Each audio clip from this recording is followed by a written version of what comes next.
사랑합니다. 오늘도 있는 처소에서 주 앞에 나온 충현의 가족들, 하나님의 백성들, 주님의 이름으로 환영합니다. 비대면 전면 영상 실시간 예배가 시작되어서 여러분이 사랑하는 본당은 비어 있습니다. 제 마음속에는 여러분들이 이 자리에 있는 것으로 생각을 하는데, 특별히 예루살렘 찬양대원들이 그립습니다.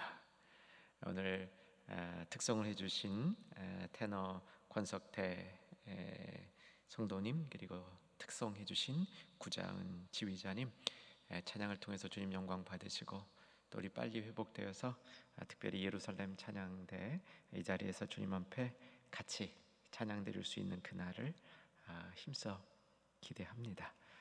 오늘 말씀 지난주에 이어서 가보도록 하겠습니다. 바울이 어렵게 얻은 헌물을 가지고 예루살렘에 올라갑니다.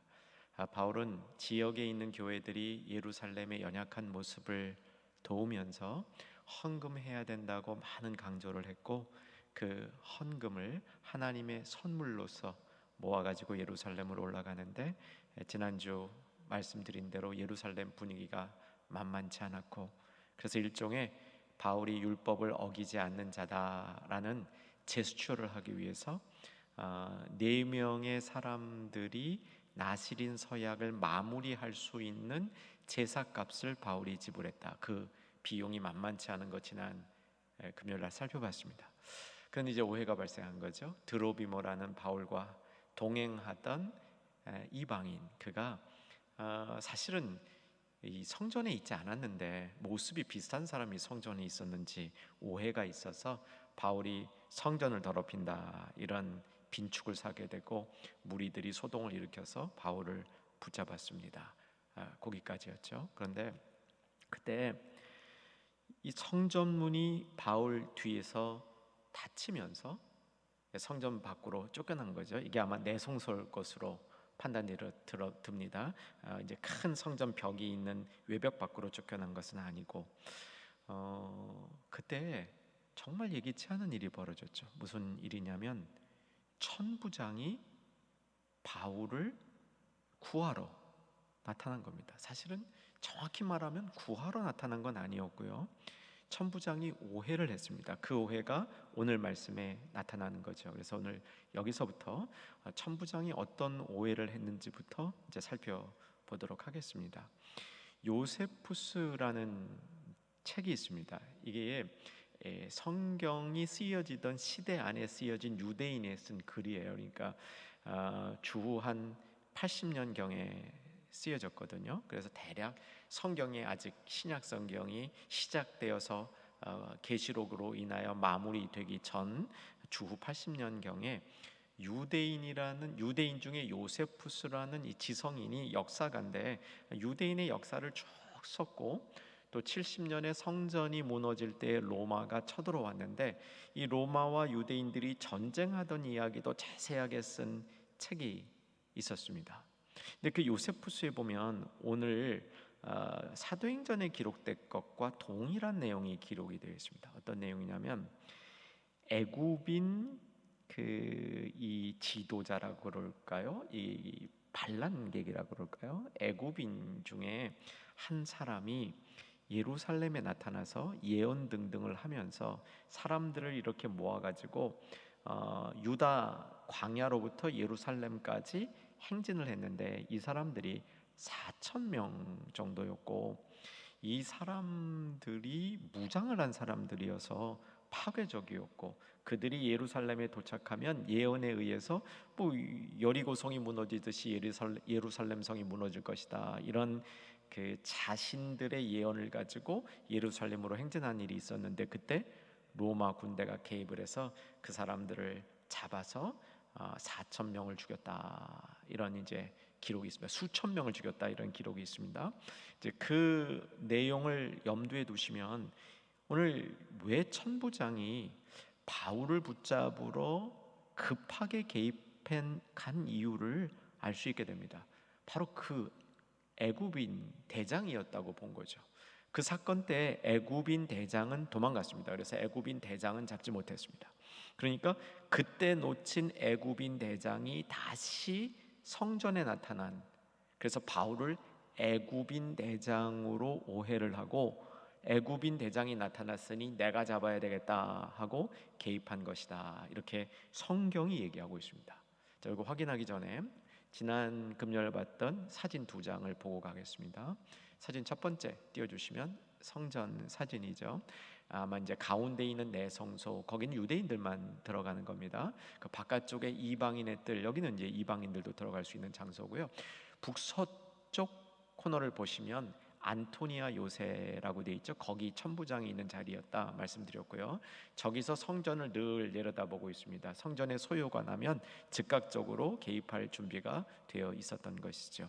그래서 저기서 내려보던 천부장이 개입을 하게 되는데, 천부장의 개입을 통해서 바울은 생명을 건진 겁니다. 참 우리 하나님 하시는 일이 놀랍습니다. 천부장은 바울이 누군지도 모르고 바울의 생명을 구할 마음이 아니었는데, 천부장이 개입이 안 됐으면 바울은 돌 맞아 죽었을 거예요. 그런데 하나님이 천부장을 사용하셔서 바울을 살린 것이다. 자, 어떻게 된 내용인지 오늘 본문을 조금 읽어가면서 하나씩 좀 더 확인합니다. 자, 37절이죠. 21장 37절.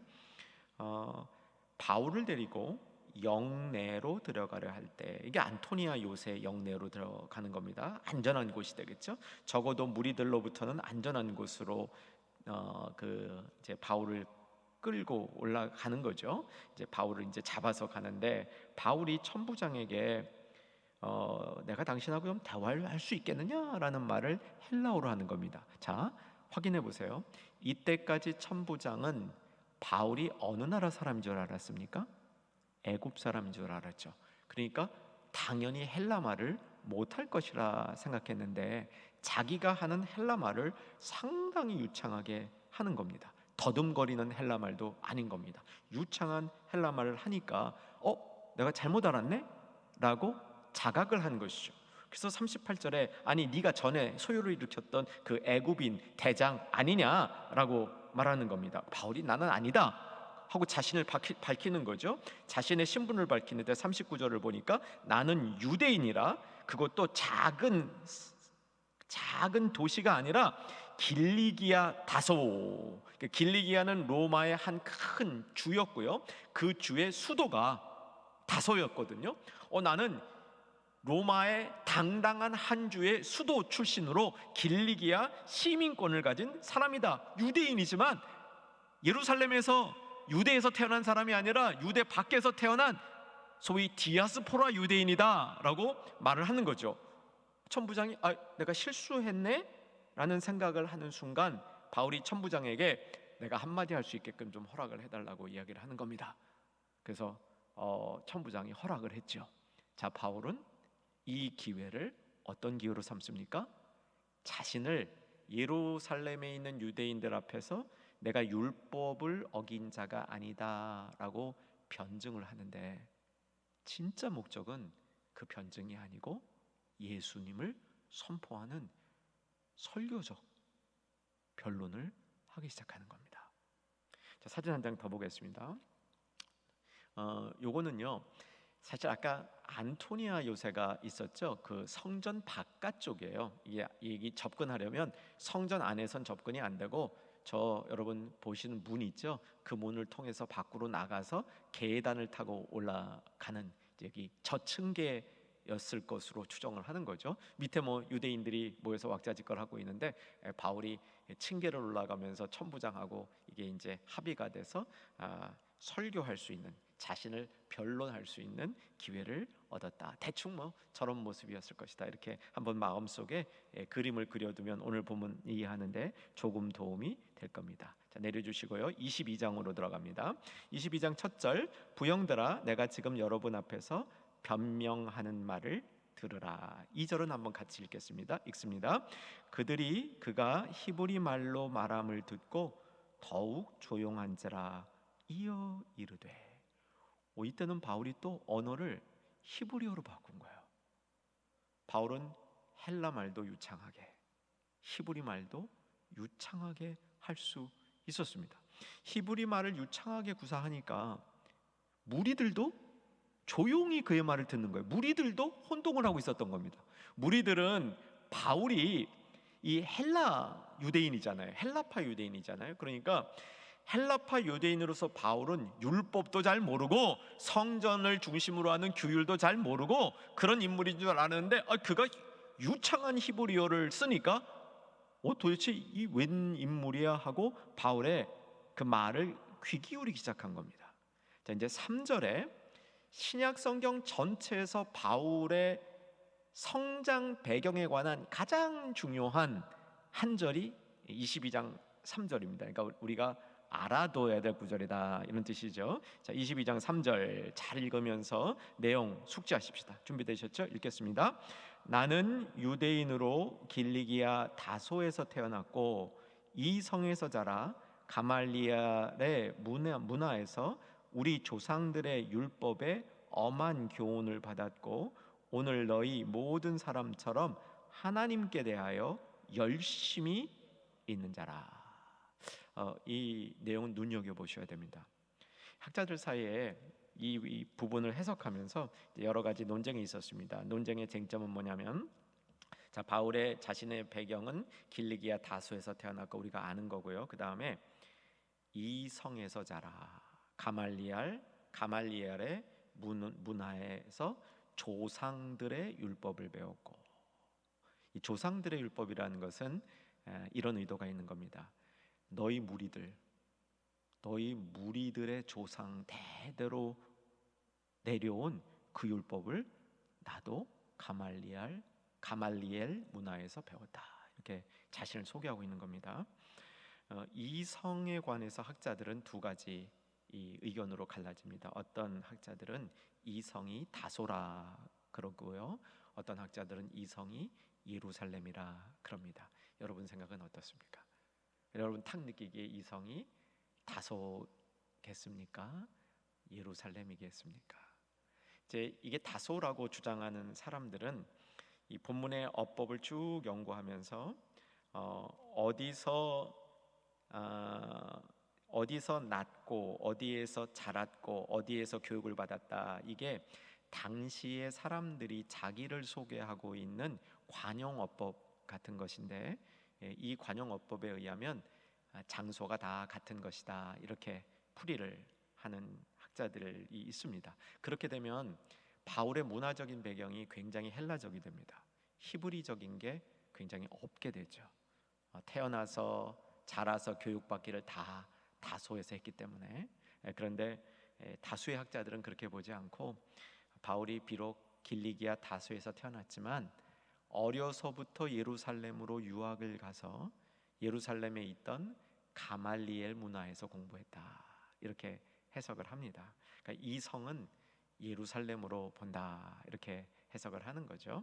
학자들에게는 굉장히 중요한 논쟁이지만 저와 여러분에게는 그다지 중요하지 않은 논쟁일 수 있습니다. 이렇게만 정리해 두면 좋겠습니다. 바울은 헬라 지역에서 태어나서 한 10여 세 때, 한 15세 어간쯤 되었을 때 그가 예루살렘으로 가서 이제 어린 시절서부터 예루살렘에서 히브리 말로 공부를 했다. 그런데 그렇기 때문에 헬라 문화, 히브리 문화에 다 친숙했다. 이걸 설명하고 있는 것이고요. 무엇보다도 이 오늘 본문에서는 그가 가말리엘이라는 굉장히 알려진 당대, 그러니까 아마 이 시대에는 가말리엘이 살아있는지 모르겠습니다. 그러나 바울이 젊었을 그때는 최고의 선생님, 그러니까 우리말로 하면 최고의 교육을 받았다. 이것을 가말리엘 문화에서 수학했다. 이렇게 정리를 하는 거죠. 이 말을 하고 있는 이유는 뭐냐면, 나는 율법을 모르는 자가 아니다. 율법을 잘 알고 있는 자다. 그러므로 너희가 오해했다라는 얘기를 하려고 자신의 이런 배경을 쭉 설명해 나간 것이죠. 이 본문에서 자신의 배경을 이렇게 쭉 설명한 다음에 바로 무슨 얘기로 들어가냐면, 회심했던 사건, 곧 다메섹 도상에서 있었던 사건을 사건을 다시 한번 설명하기 시작합니다. 이제 이 부분을 우리가 오늘 조금 이제 깊게 살펴볼 테인데, 성경을 여러분 입체적으로 보면 은혜가 더합니다. 복잡할 것 같은데 그 복잡한 걸 조금만 넘어서면 은혜가 무더기로 임합니다. 성경이 막 살아있는 책으로 보여요. 단면적이 아니라 이 입체 공간처럼 성경을 느낄 수가 있습니다. 사도행전에 바울이 다메섹에서 부활하신 예수님을 만난 사건을 3번 기록합니다. 사도행전이 중요한 건 3번씩 기록해요. 바울이 고넬료 만날 때 그 보자기 사건 있죠? 더 이상 설명 안 합니다. 그 보자기 사건, 베드로가 고넬료를 만날 때 보자기 사건, 그 보자기 사건도 3번을 설명을 합니다. 근데 바울이 다메섹 도상에서 예수님을 만난 사건도 3번을 기록합니다. 중요한 사건 아닙니까? 바울의 인생에 그렇게 생생하게 예수님을 경험했던 사건이 또 있을까? 그 사건은 두고두고리 바울의 그 사역 속에서 중요한 사건으로 자리매김했겠죠. 제가 참 주님을 많이 사랑하게 된 때는 대학교 4학년 때였습니다. 그때 신학교 가겠다고 소명을 받고 더 열심히 교회 봉사를 해야 되겠다 생각을 해서 제가 출석하던 조금 큰 교회를 떠나서 저희 외삼촌께서 장로로 심호하고 계신 한 120-30명 모이는 적은 교회로 갔습니다. 가서 이제 여러 부서를 봉사하려고 마음을 먹고 교육부에 들어갔는데 교육부에 처음 교사로 부임을 했습니다. 교육부 부장 안수 집사님이 계셨는데 나이가 제법 있으신 분이었습니다. 첫 모임에서 자기 간증을 하는데 정말 이 마음에 이 충격이 될 정도의 간증이었습니다. 기도하면서 은혜 받으신 그 간증이에요.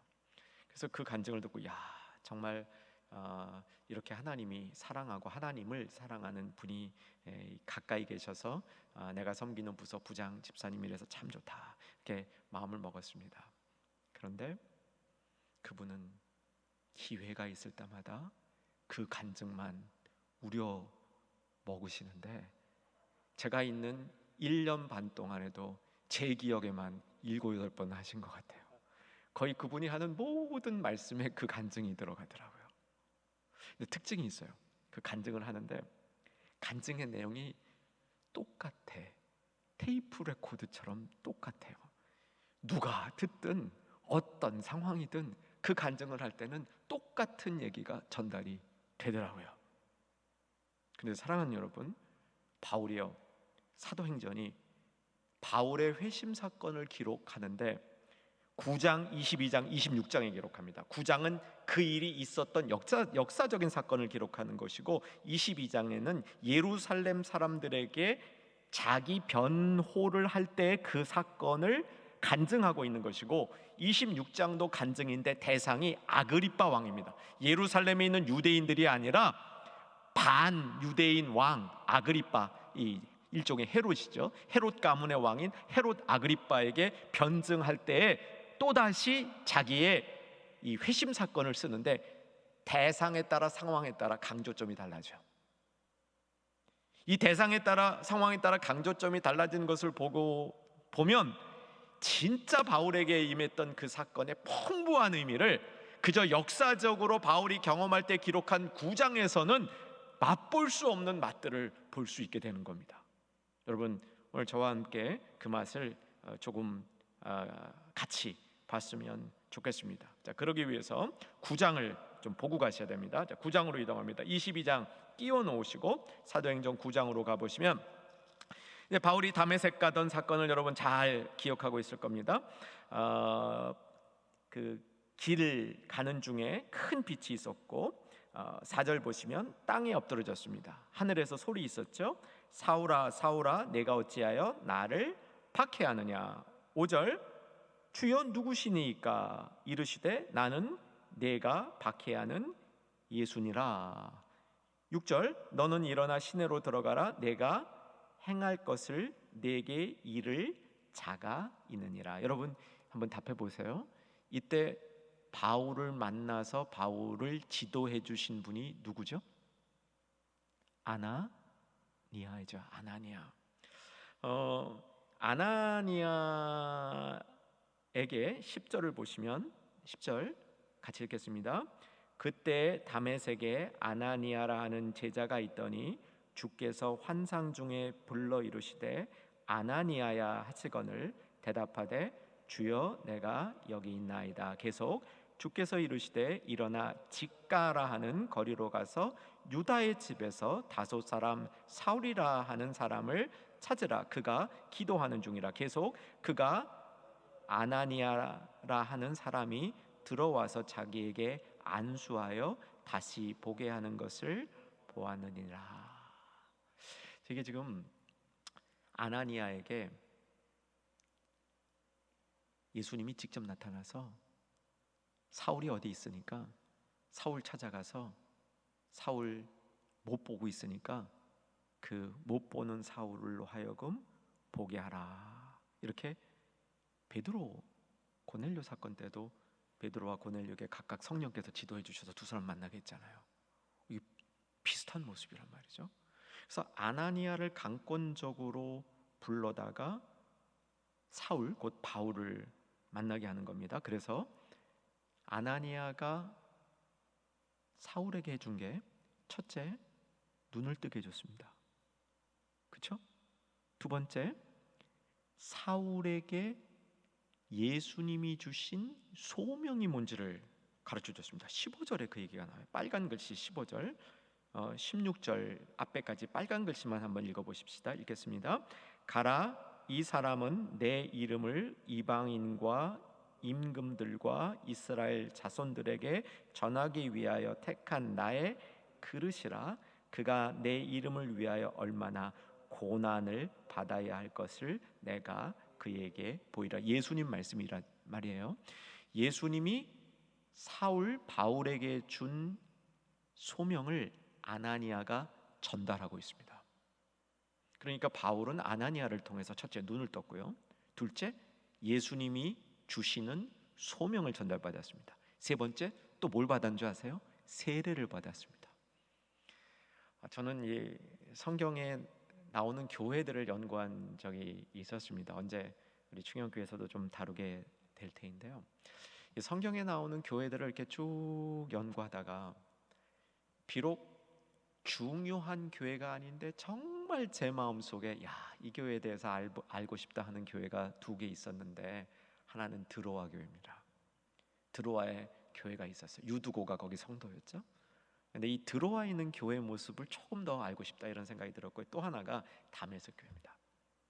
이 다메섹의 교회는, 이 다메섹 교회의 리더는 아나니아였고요, 바울이 세례받은 교회입니다. 중요한 교회죠. 바울은 이 다메섹 교회로부터 보호를 받고 지지를 받습니다.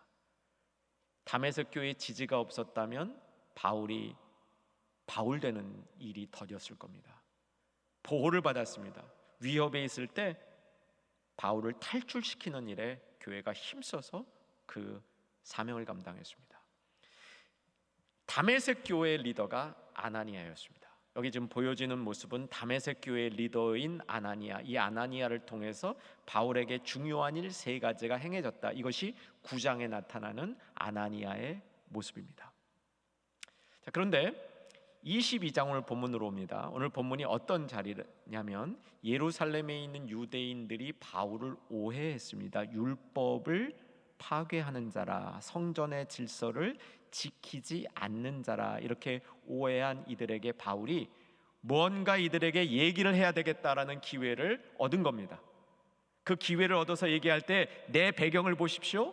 내가 율법을 어길 사람이 아닙니다 라고 얘기하고 있어요. 나는 율법을 어길 사람이 아닙니다. 왜냐하면 나는 아주 어릴 때부터 율법을 공부했습니다.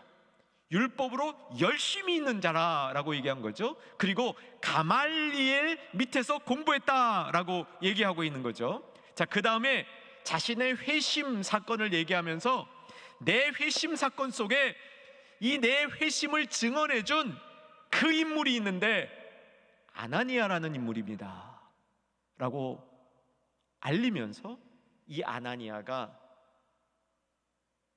경건한 유대인이었다. 모든 사람이 그를 칭찬하는 유대인이었다. 이 부분을 강조하고 있는 겁니다. 9장에는 그 얘기가 없어요. 근데 22장에 가니까 아나니아가 어떤 사람이었는지를 보여주는 겁니다. 그가 경건한 유대인이었고 주위로부터 칭찬받는 사람이다. 12절입니다. 12절. 그냥 찾아서 읽고 가십시다. 22장으로 돌아갔습니다. 12절 읽겠습니다. 율법에 따라 경건한 사람으로 거기 사는 모든 유대인들에게 칭찬을 듣는 아나니아라 하는 이가 자기를 인정해줬다. 내가 하나님께로부터 받은 소명이 이방인에게 가는 것이라는 사실을 알려준 자는 아나니아였다. 이렇게 말하고 있는 것이죠. 자, 12절도 보면 그냥 경건한 사람이 아니라 어떻게 경건합니까? 율법에 따라. 나는 율법을 어길 자가 아니다. 아주 지혜롭게 변호를 하고 있습니다. 자, 오늘 이 부분만 살펴보겠습니다. 그래서 아마 끝까지 다 못 갈 가능성이 많이 있습니다. 하는 데까지 우리 본문을 열심히 살펴보겠습니다. 자, 다시 3절로 돌아갑니다. 나는 유대인으로 길리기아 다소에서 났고 이 성에서 예루살렘 이 성에서 자라 가말리엘의 문화에서 우리 조상들의 율법에 엄한 교훈을 받았고, 율법으로 무장했다라는 얘기를 하는 거죠. 자, 가말리엘은 사도행전 5장에 등장하죠. 잠깐만 확인하고 가겠습니다. 다시 22장 꼽아 놓으시고 5장으로 가시면 거기 이제 가말리엘이 등장하는 장면이죠. 사도행전 5장 33절 이제부터 34절에 바리새인 가말리엘은 율법 교사로 모든 백성에게 존경을 받는 자라 공회 중에 일어나 명하여 사도들을 잠깐 밖에 나가게 하고. 배경, 제 말씀을 듣는 게 더 간단할 겁니다. 사도들이 막 성전을 중심으로 힘있게 가르치고 사람도 고치고 이렇게 했죠. 이 사도들이 예수님의 부활을 전하면서 능력 있게 복음을 선포하는 모습을 보고 성전의 리더들이 불편해하고 당황해하는 겁니다. 그래서 이 사도들을 제거하는 생각을 한 거죠. 이때 가말리엘이 어떤 얘기를 하냐면, 우리가 그렇게 우리 힘으로 자의적으로 사도들을 제거하려고 그러지 말자. 저 사람들이 가짜면 스스로 힘을 잃을 것이고 저자들이 진짜면 우리가 실수하는 거다. 가말리엘이 그런 얘기를 했는데 그 얘기를 아주 적절한 비유를 들어서 한 거예요. 근데 정말 권위가 있었습니다.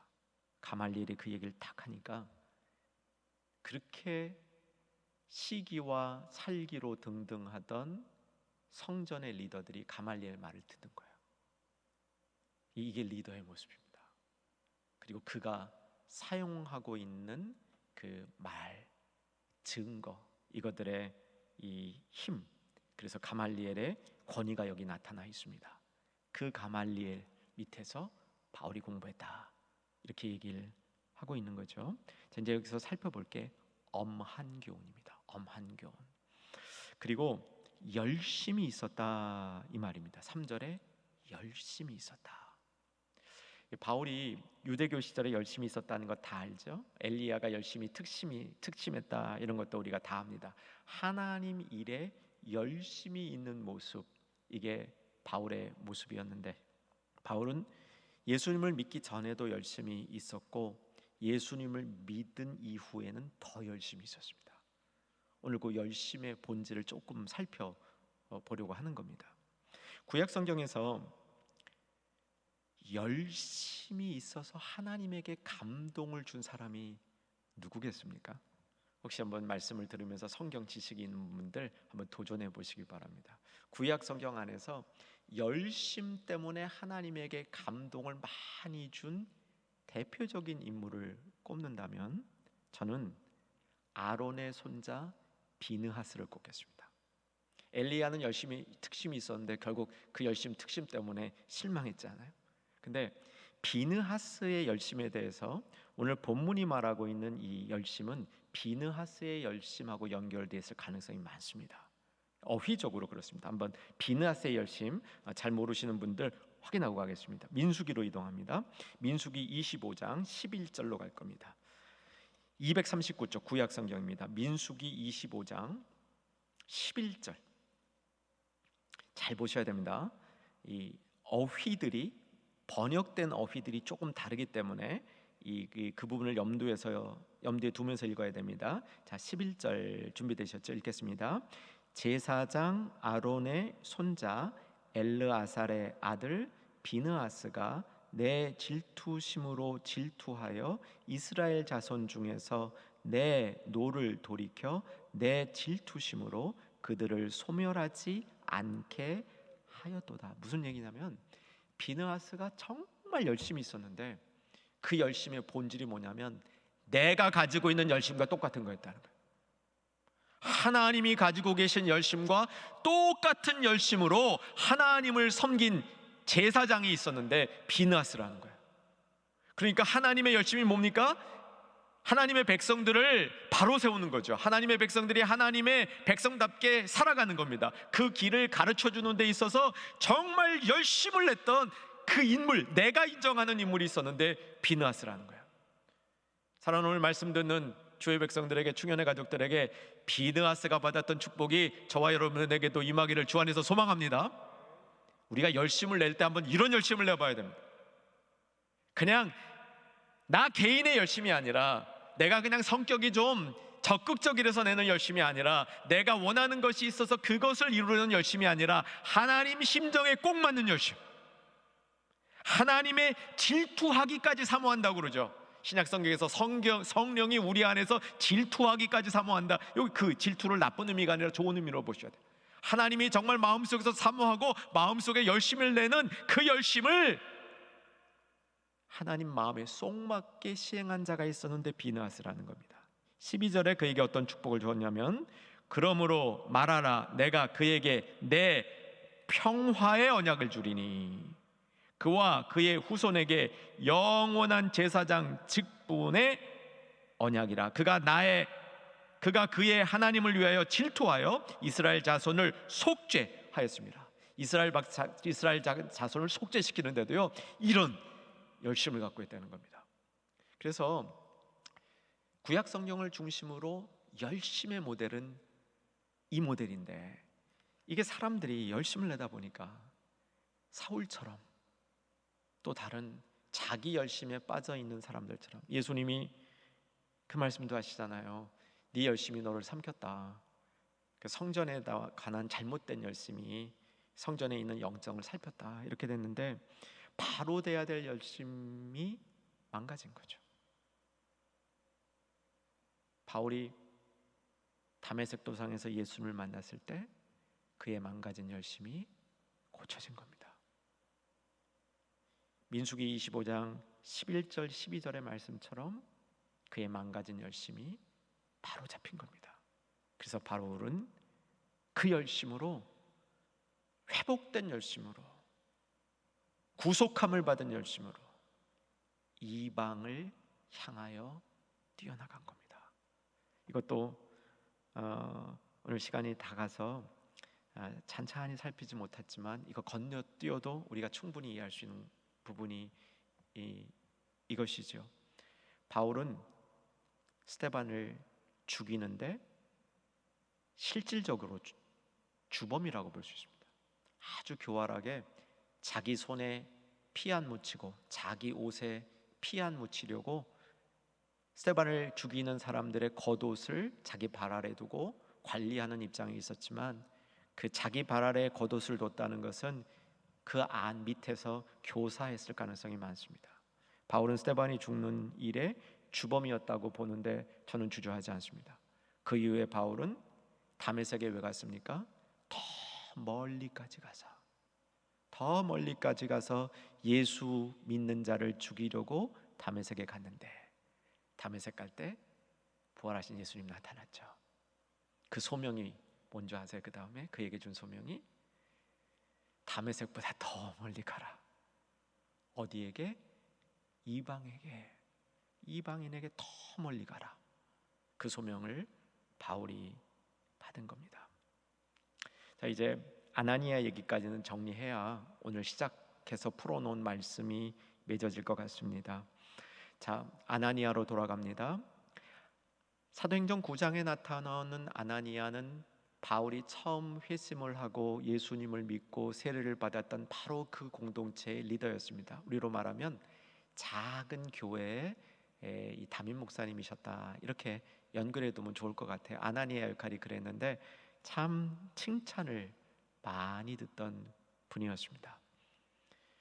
바울은 예루살렘 성도들에게 내가 율법의 파괴자가 아니라는 것을 설명하기 위해서 여러분도 어쩌면 알고 계실, 비록 작은 교회지만, 멀리 있는 교회지만 그 교회를 잘 섬기고 계신 아나니아께서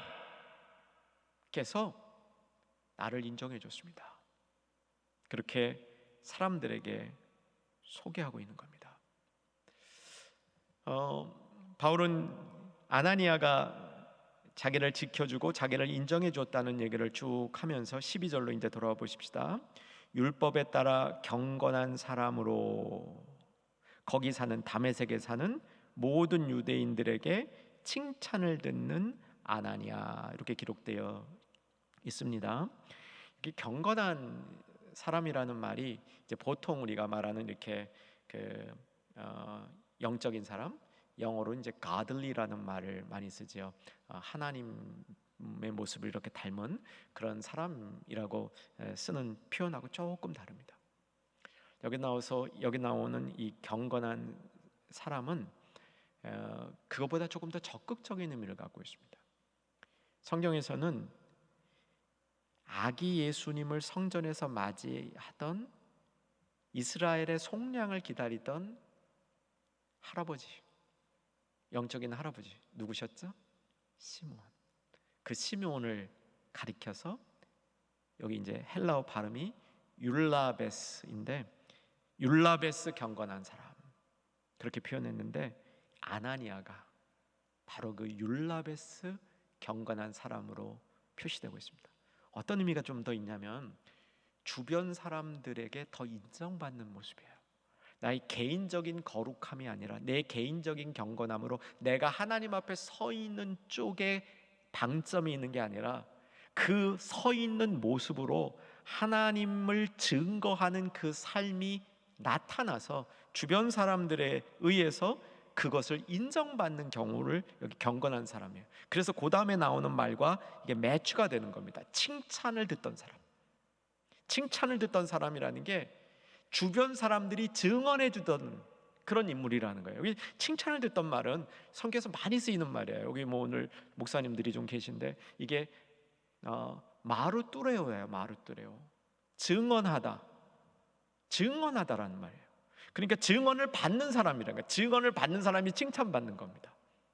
여러분, 칭찬받는 게 잘했다 칭찬받는 거, 그거보다 더 중요한 게 야, 저 사람 정말 신실하게 사는 사람이구나 라고 주변 사람들이 증언해 주는 거, 이게 칭찬 중에 칭찬이라는 겁니다. 오늘 이 말씀을 쭉 여러분하고 나누면서 처음에 열어놓은 것을 다 담아 정리하지 못했지만 바울의 인생 가운데 이렇게 아나니아라는 인물이 하나님이 보내줘서 그를 도왔다는 것, 이것이 참 바울에게는 증언할, 간증할 것이 많은 삶이었다는 것이죠.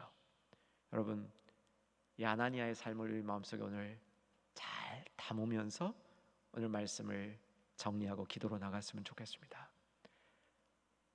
아나니아는 바울을 위하여 주신 하나님의 선물이었다고 생각합니다. 아나니아를 통해서 바울이 공급받은 게 참 많이 있습니다. 그리고 아나니아를 통해서 바울이 도움받았던, 즉 바울이 회심했던 것이 유력한 성경학자들에 의하면 주후 33년입니다.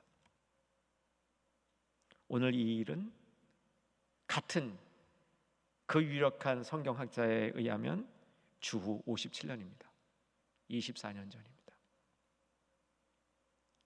그런데 어쩌면 이 당시에 바울의 설교를 듣고 있던 무리 중에는 24년 전 일을 기억하는 사람도 있을 겁니다.